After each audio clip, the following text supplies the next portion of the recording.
He spent years building a five-star restaurant from the ground up. But the day he walked in wearing a hoodie, the manager didn't even let him pass the door. No one recognized the man in the worn-out sneakers sitting quietly at the entrance. Not the hostess who told him they were full, not the waiter who rolled his eyes, and certainly not the manager who had no idea he was speaking to the owner. He wasn't there for lunch. He wasn't there to be served. He was there to see how his staff treated someone they thought had no status. And what he saw would change everything. Welcome to Unveiled Wealth, where power hides in plain sight and true stories begin when appearances end. In a world obsessed with status, we reveal what happens when the person you dismiss turns out to own everything. Stay sharp. What you're about to see isn't just a story, it's a mirror. So sit back, look closer, and let the truth unfold. Let's begin. It was supposed to be just another lunch rush, the kind where time disappears into ticket printers, clinking glasses, and half-heard complaints about steak temperatures. The kind where no one notices the man standing by the entrance. Not because he's trying to hide, but because people like him, hoodie-tired sneakers, no reservation, aren't meant to be noticed. He stepped in quietly, holding the door for a woman with a stroller who didn't thank him. The hostess barely glanced up. "Reservation?" she asked flatly, already reaching for the iPad without really looking at him. "No," he said, "just one."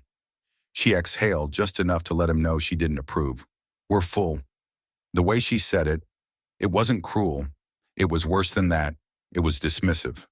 He glanced over her shoulder at tables, four of them, empty one with a crumpled napkin, one still gleaming from a recent wipe down, one with a candle already lit. "I see that," he said calmly. She turned, slightly blocked his view with her body, and pasted on a smile that still didn't reach her eyes.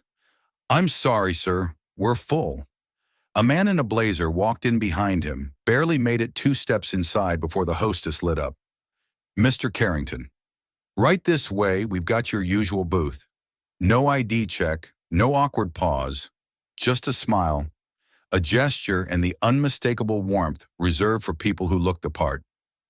The man with the hoodie said nothing, didn't argue, didn't ask for the manager. He just nodded, once turned and stepped back into the street. Outside, the sun hit differently, brighter, colder. The kind of light that makes you notice details, fingerprints on glass gum on the sidewalk, the faint outline of an old logo scraped off the restaurant window. He sat on the bench across the street.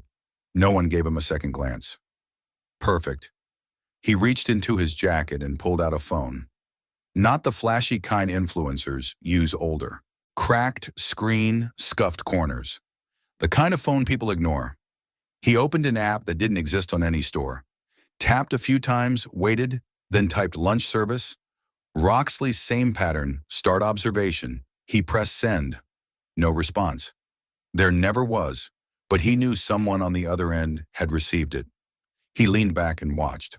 Watched the manager come out from the kitchen, adjust his sleeves, and give a handshake to Mr. Carrington. Watched a waitress refill water glasses at one table, but skip the next. Watched a delivery guy get barked at for being 3 minutes late by a supervisor who hadn't moved from the bar in 20. The place looked perfect from the outside. Classy, clean, reviews on Yelp called it refined but approachable.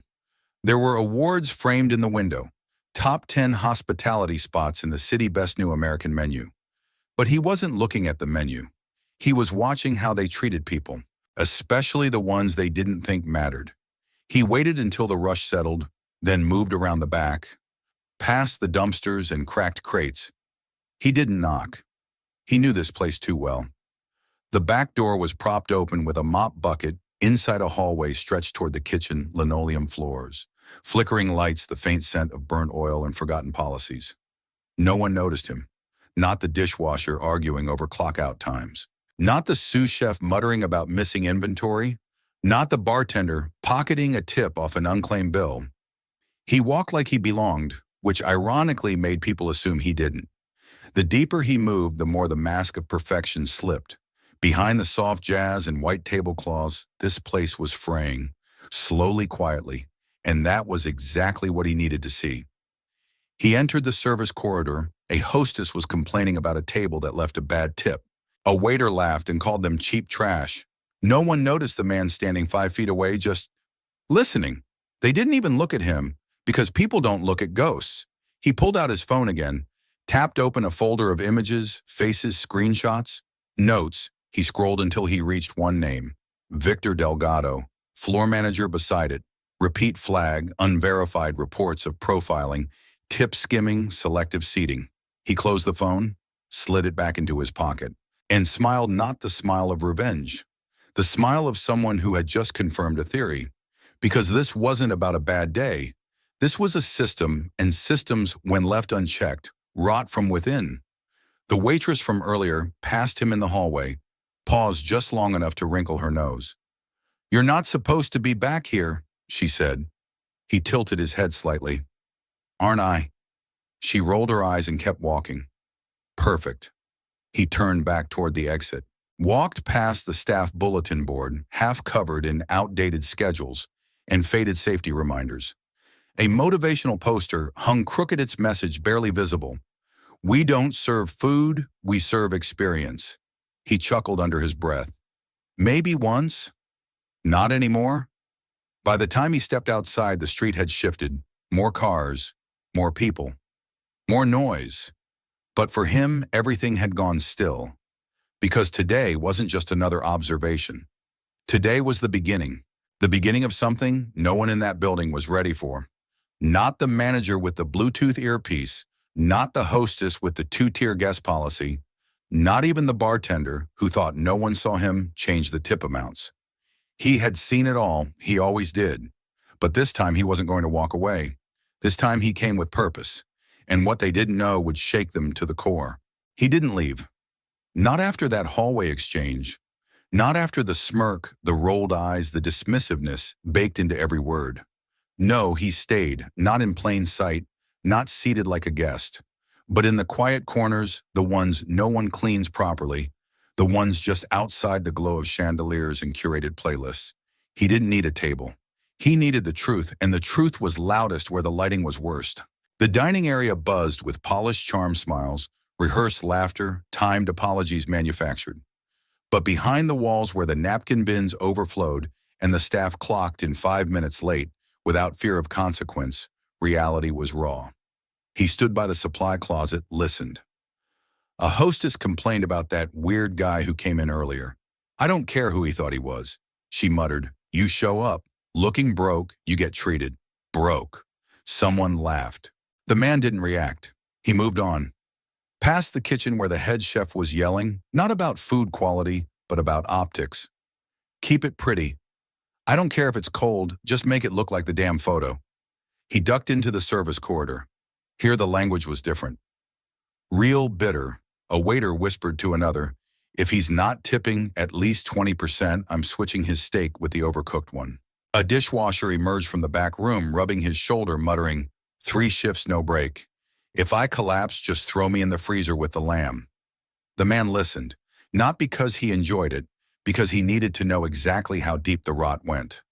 In the break room, a bulletin board was covered in handwritten notes, missing paycheck, tip discrepancy, favoritism. Again, Victor's friends get Saturdays off. Surprise, surprise. Some had sticky notes over them. Others were torn halfway. A small sign in the corner read, "Complaints go in the box." There was no box, just an empty nail where it used to hang. He took a mental snapshot, not just of the missing box, but of the silence it represented. Across the hallway, he saw something that made his eyes narrow. A new hire. Young, nervous. Still wearing her name tag with both hands like it was some kind of shield. She was being lectured by the bartender. "Rule number 1, he said, leaning in too close. "You don't waste energy on tables that look like trouble. Poor folks ask too many questions and leave the worst reviews." The girl nodded, unsure. He smirked. "You'll learn or you'll quit."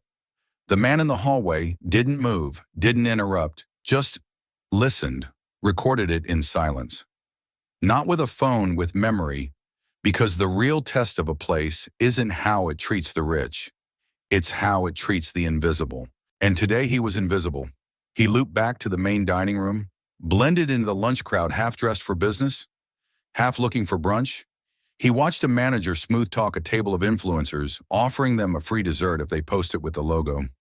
He watched a man in a wheelchair get seated near the bathroom after being told it was all we have available.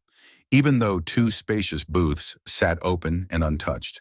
He watched a family of five wait 23 minutes for menus because their outfits didn't scream, "Money?" And then he watched her, a server late 20s, maybe early 30s, hair pulled back, shoes clearly too old, hands a bit shaky, but she smiled. Not fake, not polished. Real. She crouched beside an elderly woman struggling to read the menu and whispered, "If it's easier, I can read you the specials. We've got a mushroom risotto that feels like a warm blanket." The woman nodded, grateful. No one saw it. No one rewarded it. But he did. He wrote something down. Not a name. Just a moment, because that's how real culture is measured. Not by slogans on training videos. By moments no one sees except the ones who care. A commotion near the kitchen drew his attention. A server dropped a tray. Glass shattered. The room fell silent for a heartbeat. The floor manager, Victor, stepped out, voice already raised. "What the hell is wrong with you?" "Jason, that's the third time this month I tripped," the server said, flustered. "You tripped on what, your own incompetence?" Laughter from another server, from the bartender. Jason stared down, cheeks flushed. He was barely 19. Victor leaned in, lowered his voice just enough that only a few could hear.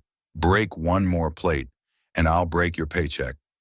The man watching from the hallway didn't flinch, didn't speak, but his fists were clenched. He loosened them. Control, always control. He walked back into the shadows, past the wine shelf, through the employee exit, sat on the crate outside where the smokers took their breaks. Lit nothing, just breathed and pulled out his phone. One message already waited. Audit initiated, early flags confirmed. Awaiting further signal. He typed a single word, "Continue," then stared across the alley at the sign painted above the back door. Staff only, and beneath it barely visible under years of grime and faded paint. "Every guest is a star." He smiled darkly. Some stars never even make it to the sky. He didn't return the next day. He returned the same day, same scuffed shoes, same plain hoodie, same tired but unreadable expression, and once again no one recognized him. That fact alone should have scared them. This time he moved through the back hallway like smoke, through the kitchen past the swinging doors where orders shouted louder than names. But he wasn't here for the food. He was here for what people thought. No one saw the cracks, the whispered shortcuts, the casual cruelty. Jason, the young server from earlier, was back on the floor, but something in him had changed overnight. His posture had collapsed into itself, like he was trying to make his body smaller, like he'd finally accepted what the place had decided: he was worth nothing. He walked with a hesitancy that screamed, "Please don't notice me. Please don't yell again." And of course Victor noticed, always when it served him. The floor manager stalked past him, clipboard in hand, voice dipped in syrup and poison. "Drop one more tray today and you'll be bussing tables in the alley," he muttered, or better yet, out of a job. Jason just nodded, eyes on the floor, and no one intervened. The man in the hoodie didn't say a word, didn't blink, but if you were close enough, you might have felt the air get colder where he stood. Further down the hall, he heard laughter, a private joke between two bartenders who didn't know they were about to become evidence. "You logged the tip from table 12, one asked. "Nah," the other smirked, flashing a folded bill. "Cash off the books, easier that way." They clinked coffee cups like champagne glasses. Cheers to the system. The system, they kept using that word like it was a joke, like it was some abstract machine they were gaming, but he knew better. He built systems, and this wasn't a glitch. This was culture rotted from the inside. He moved silently into the supply corridor and paused outside the manager's office. The door hadn't shut properly. Victor's voice was unmistakable. "I told payroll it was a system error." He said, "We skim off the top, now fix it in Q3. A second voice, a woman, replied, "Make sure no one traces it. Keep it internal, already done," Victor said. And that mystery guest from earlier, the guy in the hoodie, homeless looking, not a threat. The man outside the door didn't move, didn't breathe, just recorded every syllable in the vault of his memory. Let me pause here and say this. If you're already feeling angry, you should be. Because there's a specific kind of rage that comes from watching people laugh while stepping on others. It's not the loud kind of evil, it's the quiet, dressed in a name tag, backed by a policies kind. And that's the kind that's hardest to kill. Unless, of course, someone's already inside. He continued on. In the break room, Manny, a cook who'd clearly been there too long to still be this invisible, slammed his hand on a table. They docked me for being late again, he growled. Even though I clocked in at 10, the scanner said 10:06. You know why? 'Cause Victor logged me in manually? That's why take it to HR, someone said with a shrug. HR's just Victor's echo, Manny spat. No one argued. You know what that tells you? When people stop filing complaints, it's not because the problems are gone, it's because hope is. He moved through the shadows like they were old friends, and there tucked behind the ice machine in the liquor storage closet, he saw it again. Two bartenders whispering over an envelope. Supplier kicked back a bonus one, muttered, "Same deal as last week. If anyone asks, never happened."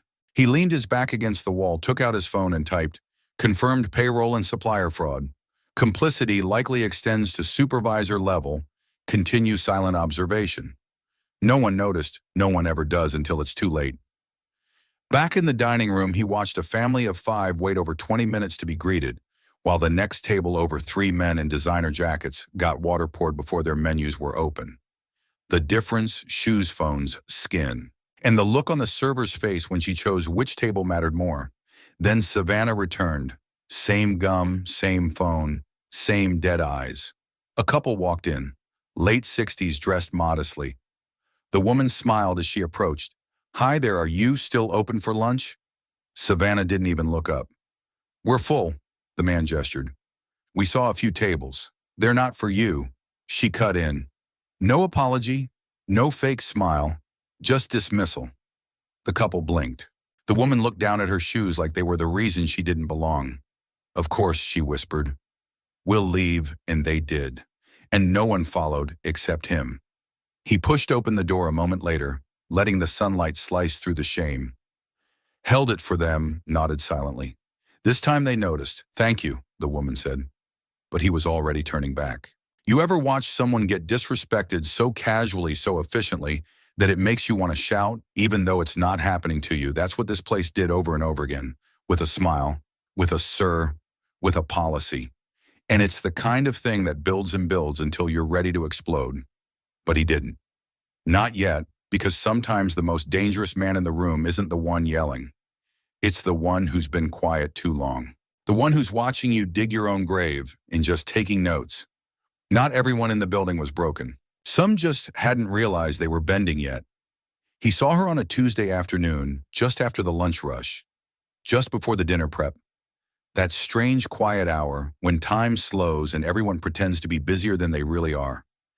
The air in the restaurant was thick, not with food, but with tension. The kind that doesn't shout, just hums under your skin until you either scream or go numb. She was new, barely a month in. Her uniform still clung too tight, in some places hung too loose in others. She hadn't figured out how to blend in yet, and maybe that was the only reason she still had a soul. Her name tag said Erin. She wasn't the fastest server. She sometimes dropped things, not trays but words. Apologies, pleases, little kindnesses people stopped expecting.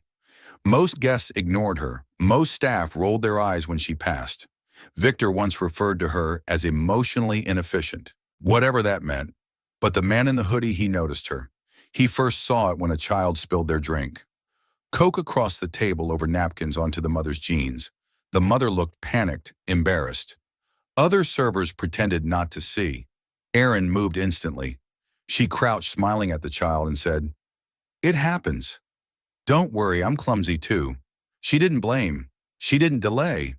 She made it look like kindness was part of the menu. Later, he watched her bring hot tea to a man waiting for his bill. "You looked cold," she said, setting it down gently. "It's on the house." The man blinked. "I didn't order this." She smiled exactly. She never asked for tips. She never expected praise. And that's probably why she deserved both. But of course, kindness comes at a cost here. He saw it in the way Savannah whispered about her to the bartender.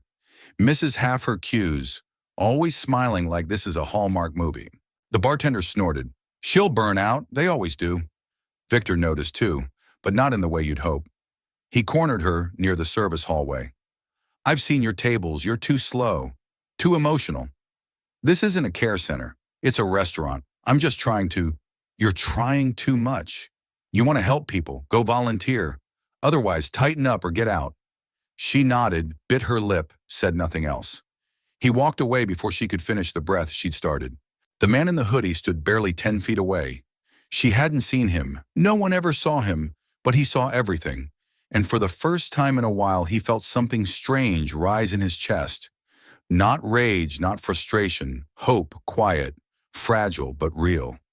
Like the last candle in a blackout. He followed her to the back where she poured herself a glass of water and sat on a milk crate, alone, shoulders tense, face blank. Then slowly she pulled out a folded piece of paper from her apron. It was wrinkled soft around the edges, probably handled too often. She unfolded it and stared. He leaned just close enough to see a letter, written in childish handwriting. "Thank you for being nice to my mom. She was sad, but your smile made her happy. You're the best, signed Ava." Age 7. He stepped back. Didn't want her to hear his breath catch. Because that moment, that was the story. Not the scandal. Not the theft. Not the shouting in back rooms. Her a waitress with too much heart and too little armor. And you know something. If this moment stirred something in you, if it made you pause, breathe differently, maybe even clench your jaw for how rare people like her are, then maybe, just maybe, you should stick around. Like this video, subscribe if you haven't. Not for me, but for her. For the ones who try when no one's watching. Because people like Erin, they remind us that dignity isn't policy, it's a choice. She folded the letter and tucked it back in her pocket, then straightened her apron and returned to work. But now he was watching differently, not for failure, for strength. And what he saw in her, he saw what the others had forgotten, that service isn't about posture, it's about presence. It's not about being fast, it's about being real. And in a room full of people pretending, she was the only one who showed up as herself. He took out his phone, opened a different folder. This one had a title, not audit, not incidents. It read, Retention Candidates. He typed her name slowly, one word next to it, anchor, because every storm needs one. It started with a whisper. Not a dramatic reveal, not a shout from the rooftops. Just a whisper tucked between clattering plates and the low murmur of customer chatter. Is that him? The voice belonged to Marcus, the dishwasher. Nobody listened to. Marcus, he barely spoke. English worked double shifts and moved like someone trying not to be seen even when he was. But this time someone heard him. The server next to him scoffed. "Who?" Marcus nodded toward the man in the hoodie, the one who just slipped into the service hallway unnoticed for the 100th time. "The guy with the phone, I think that's the owner." A beat, then laughter. Savannah. Of course it was. Savannah tilted her head like a cat who'd spotted a broken toy. "You think that guy owns this place, babe? He looks like he owns a laundromat." Victor joined the chorus, sipping his espresso, like he was starring in his own movie. "If that's the boss, then I'm the damn CEO of Google." Marcus didn't argue, just lowered his head again as if the words had already bruised him, but one person heard him differently. Erin, she glanced toward the hallway, her brows furrowed. Something in her face shifted, not certainty but recognition. Not from tabloids, not from company newsletters. Something older, something felt. Maybe it was the way the man walked, like he knew where every creaky tile was, or the way he didn't flinch when people talked trash around him, like he'd heard worse, seen worse, owned worse. She didn't say anything but her silence. That said enough. Meanwhile, the man in question stood quietly at the end of the corridor, eyes scanning a delivery log posted to the bulletin board. He didn't acknowledge the growing murmur behind him. He didn't have to. The thing about power is you don't have to announce it. You just have to stop pretending it's not there. Victor walked up behind him, emboldened by the laughter he left behind. "Hey, hoodie guy," he called loud enough for a few staff to hear. "Lost again. You're always lurking around. You work here or something." The man turned slowly, met Victor's eyes, held them too long, just long enough to make Victor uncomfortable, but not long enough to justify reacting. "Just observing," the man replied, voice calm. Almost amused, Victor laughed. Yeah, observing what dishwasher life. Because I'm pretty sure this area's for staff. He didn't respond. Just gave Victor the smallest of nods. The kind that says you'll find out soon enough. But Victor wasn't done. Insecure men rarely are. You know, you can't just hang around here like some health inspector cosplay. Next time, try the front door. Like everyone else. The man tilted his head slightly like he was hearing more than Victor said. Like he was measuring him, and Victor was coming up short. Erin stepped closer, quietly like she didn't want to get involved but couldn't help it. Sir, she said softly, have you been here before? The man looked at her, and for the first time he smiled. Not wide, not performative, just a flicker. The kind of smile that said, finally someone sees clearly. Savannah, watching from the front, muttered under her breath. What is she flirting with him now? Victor rolled his eyes. Come on, Erin. Don't encourage him. She shook her head. No, I'm serious. I think I saw him on the newsletter once. His photo in the frame upstairs. Next to the mission statement, Victor snorted. You mean the guy next to the investor group, the founder? A pause, and then it happened. 3 words from Marcus, barely above a whisper. But this time everyone heard him. That's him. Booker. The room froze for half a breath, just half. Then it broke with a scoff. Victor barked a laugh. Okay, now I know we're in a soap opera. What's next? Hidden cameras. Surprise firings. This guy's probably a blogger. Savannah chimed in. Or a weirdo mystery shopper with a TikTok addiction. But the man didn't defend himself. Didn't correct them. Didn't say his name. He just stood there calm, like the center of a storm, and let their doubt wrap around them like chains. They didn't know they were dragging. He turned away without another word. Walked back into the dining room where customers sipped wine and pretended not to notice the tension in the air. But something had shifted. The laughter had dimmed. The glances lingered longer. People began to whisper. Not loud, not obvious, but just enough. Victor tried to laugh it off, but his eyes darted more often. He checked the front door 3 times in an hour. He asked Erin to confirm the dinner reservations, then asked again 15 minutes later. He made Savannah redo the seating chart. Twice, because real doubt, is like a drop of ink in clear water. You can't take it out, you can only watch it spread. Meanwhile, the man sat at a small table in the corner. No order, no drink, just watching, always watching. And though he hadn't said it out loud, the message was already written across the walls. You should have treated everyone like they mattered, because now it might be too late. They were laughing again, not loud like before, not the carefree, careless laughter of people who think they're untouchable.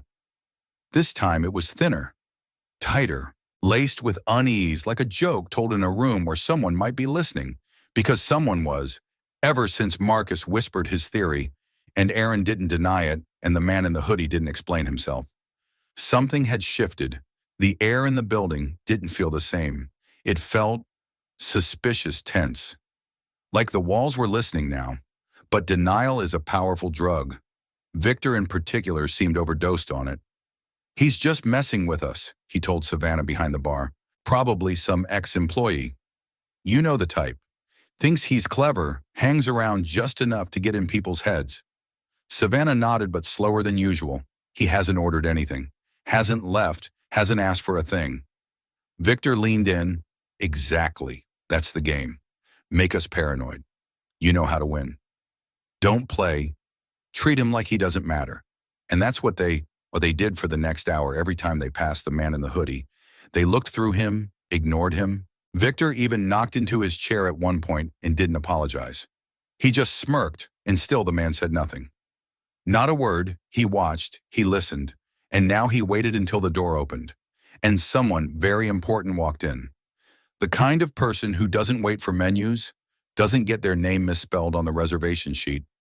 The kind of person whose watch costs more than most paychecks and whose last name unlocks tables without a call. Mr. Bennett, Platinum Client. Longtime patron. One of those customers whose opinion carried weight not just with staff, but with corporate. He entered like royalty, crisp navy suit, silver hair, walking stick carved from black walnut, though he barely needed it, Two assistants followed behind him like shadows. Victor was halfway across the restaurant when he saw him. "Mr. Bennett, always a pleasure." Bennett smiled, shook his hand. "Table by the window." "As always," Victor asked. Bennett nodded but then paused. His eyes drifted past Victor, locked on to something, or rather, someone, the man in the hoodie. His entire face changed. The reserved, polite smile melted into something warmer, familiar, and he stepped right past Victor without another word. "Dens," he called. The room froze. Not the guests, not the diners, the staff. Because that name didn't belong to some random customer, it belonged to only one person in the company directory. One. The man in the hoodie looked up and smiled. "Hey, Thomas," he said calmly. "Like running into an old friend at the airport." Mr. Bennett laughed. "I haven't seen you in ages. What are you doing tucked in a corner like this? You own half the city and you're sitting next to the mop closet." The man just shrugged. "Trying something new." By now Victor was frozen. Savannah had stopped mid-pour and left the glass half full on the counter.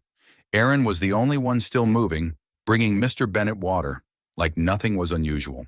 Like this moment hadn't just shattered reality for half the room. Mr. Bennett clapped a hand on the man's shoulder. "You should have told me you were coming. I'd have brought the bottle from the cellar."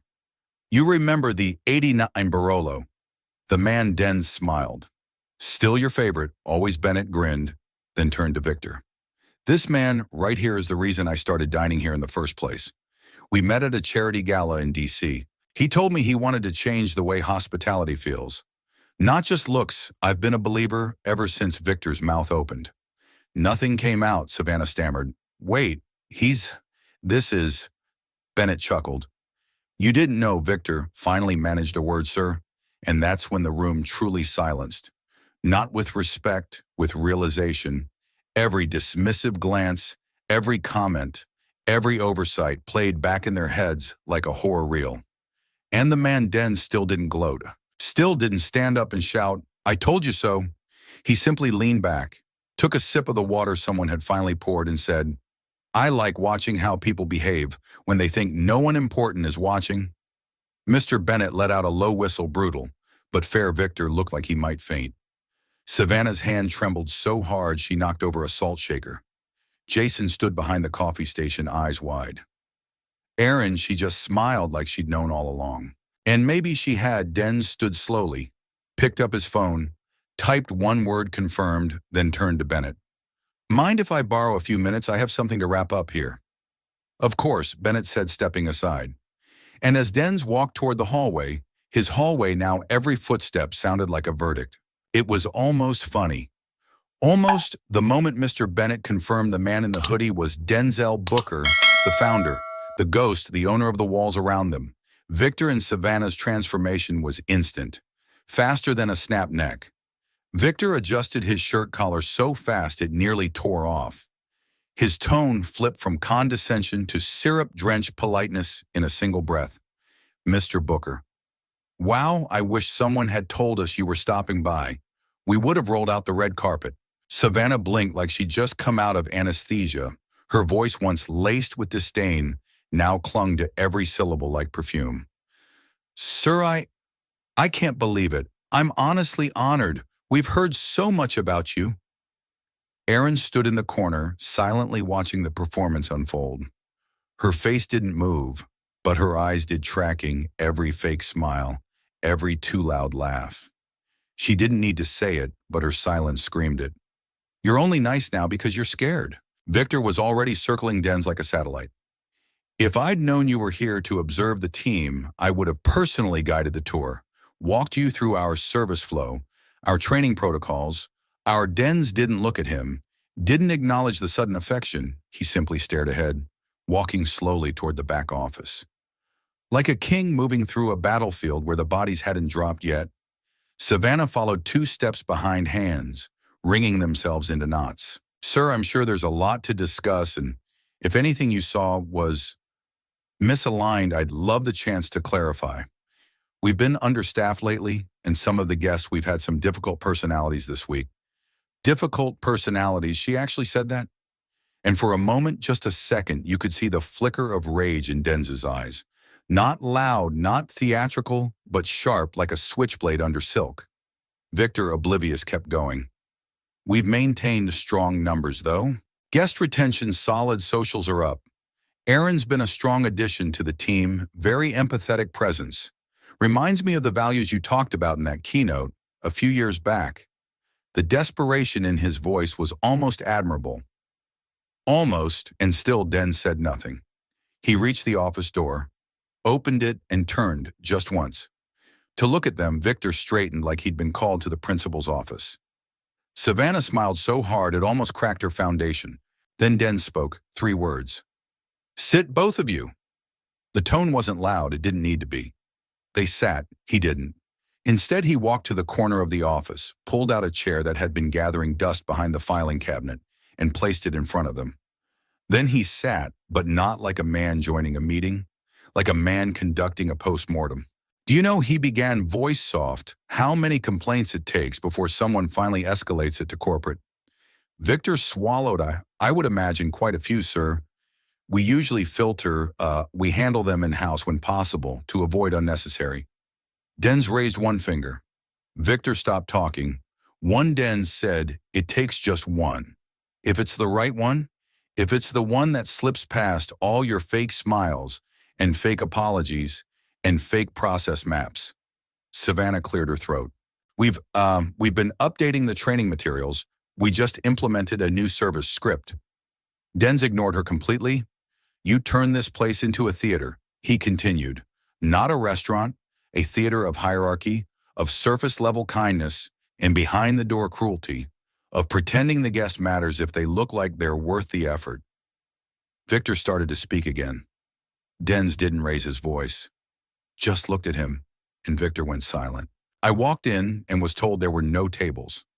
5 sat empty. I watched an elderly couple turned away because Savannah decided they didn't fit the decor. I saw a child cry when his mom apologized for not being able to afford dessert, and your staff laughed behind their backs. Savannah flinched. That wasn't Den's turn to her. She shut up. You know what? The worst part is, he asked, it's not that it happened. It's that it's not unusual. It's routine. It's expected. It's culture. He leaned back, crossed one leg over the other, and smiled not kindly, not cruelly, but like a man who had waited long enough. So here's what's going to happen. Victor straightened like a child hearing the word punishment. You then said, pointing at Savannah, are relieved of your position, effective immediately. Do not touch another guest. Do not touch another headset. Do not touch another table. Savannah opened her mouth, then closed it. The silence that followed was loud. And you Dens, said to Victor, will remain on the floor until a temporary replacement arrives. You will assist the staff you ignored, serve the guests you insulted, and if anyone asks you what your job is, you will say, penance. Victor blinked. Sir, No. Don't sir me now. You had your chance. When a man walks into a place he built and is treated like a stain, the problem isn't policy, it's rot. He stood open the office door.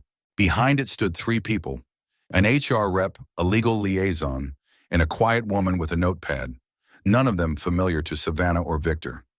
Your paperwork is ready, Den said, and that was it. No yelling, no threats, just execution, clean, precise, surgical. And as he walked back out into the restaurant, passing Aaron on the way, who looked at him with quiet gratitude, he paused just long enough to say, stay who you are, even when no one's watching. She nodded, he kept walking, and behind him the mask finally cracked and fell. Some people collapse the moment the mask slips. Others try to glue the edges back, pretend it was never a mask to begin with. That's what Elliot and Brooke tried to do.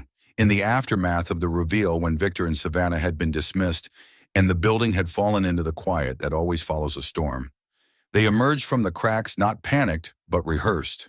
They didn't run, they smiled, held doors, complimented co-workers, brought coffee to Aaron like they'd always seen her. It was so forced, it almost became impressive how quickly someone could rewrite their entire personality when they thought the cameras were still rolling. But the thing about Dens was that he never trusted noise. He trusted patterns, and theirs were all too familiar. Performers, opportunists, not reformed, just repackaged. So he wrote them into a script, a final one. not to punish, but to prove. Two staged guests entered the building at different times. One looked like she didn't belong, foreign, underdressed, confused, holding a phone with a translation app and asking for help.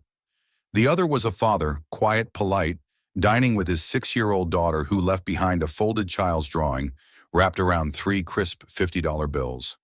One guest required empathy, the other integrity, and Elliot and Brooke were given both. At 12:41 p.m., the woman with the translation app approached the bar trying to ask for a pickup order. Elliot didn't even listen. He cut her off mid-sentence, smirked and muttered just loud enough for another staffer to hear. Not a shelter. She left without her food. At 2:06 p.m., Brooke cleared the check from the father's table. She smiled when she saw the drawing and the cash tucked inside. She didn't blink, didn't pause, just pocketed the money and threw the child's rainbow sketch into the trash with the used napkins. By 3:00 p.m., they were sitting across from Den's. He didn't yell, didn't posture. He just laid the evidence in front of them. 2 photos, 2 timestamps, 2 very deliberate failures. Elliot tried to speak, but Den's raised one hand and stopped him cold. You've spent the past 2 days pretending you care about this place, pretending you care about people. But I didn't need you to pretend. I needed you to be decent when no one was watching, and you couldn't even manage that. Brooke opened her mouth to apologize, but her eyes gave her away. She wasn't sorry, she was cornered. That's the problem, Den said. People like you don't realize that real loyalty can't be faked, and the second you think kindness is a strategy, you've already failed the test. He didn't fire them in that moment, he dismissed them, which was worse because it meant they didn't even warrant anger. As they walked out, heads low, faces pale, something shifted in the staff watching nearby. Not relief, not vindication. Something else, respect for Den's. Not because he'd punished them, but because he'd waited, watched and struck with purpose. He walked through the floor. Slowly, Jason caught his eye and gave a nod. Marcus, still wearing dish gloves, muttered under his breath. Finally, Erin stood behind the host stand now. Not because she wanted to, but because the others had started looking to her without being told. And the weird thing, she didn't resist it. This wasn't just a cleanup, it was a shift in gravity. A recalibration. Culture doesn't change with a policy, it changes with presence. And Den's. He was now fully present. He walked to the middle of the lobby and spoke just once. No more pretending. Not from you, not from me. This place is going to mean something again. And if that makes you uncomfortable, you're free to go. But if you're still here tomorrow, you better be ready to build. He didn't wait for applause. He just left. Because his job wasn't to be liked, it was to be understood. And let me tell you something, if you've ever worked under someone who acted like Victor, if you've ever been ignored like Erin, dismissed like Jason, or underestimated like Marcus, then maybe you know exactly what this story's about. And if you don't, maybe it's time to ask why. So yeah, if this hit a nerve, if it made you pause, or maybe made you want to stand up a little straighter at your own job tomorrow, do me a favor. Like this video, subscribe if you haven't. Not for the algorithm, for the reminder, because somewhere out there someone's still watching when no one else is. And maybe one day that someone will be you, because power isn't in titles, it's in what you tolerate. And Den's, he just reminded everyone of that. The only way he knows how, by watching, waiting, and delivering consequences so quietly, they echo louder than any applause.